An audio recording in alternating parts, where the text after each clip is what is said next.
ভাই ও রে, রাজশাহীর বিখ্যাত রিপন ভাইয়ের কালাভুনা কিন্তু আমার হাতে, এবং এটার দাম হচ্ছে 150 টাকা, যেখানে আমি পাচ্ছি হচ্ছে 1 2 3 4 5 6 আরো আছে। শেষ শেষ শেষ ভাই রে ভাই, আসেন খাওয়া দেখাই ভাই। এইখান থেকে এই বোন মেরোটা এমনি নিবেন, এই যে এইভাবে নিয়ে এই ভাতের সাথে এটা মাখাবেন, দেন নিবেন হচ্ছে একটু লেবুর চাপ।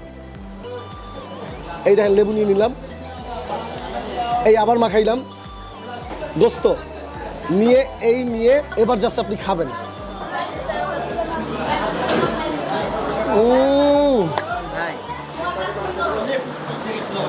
সেটা ঝোল দিয়ে ভাত মাখানোর পরে দেখেন ভাতের কালারটা একটু দেখেন, পুরো কালো হয়ে গেছে, দেখছেন? এই হচ্ছে গোশের ভিতরে দেখেন, গোস্ত নিয়ে নিলাম।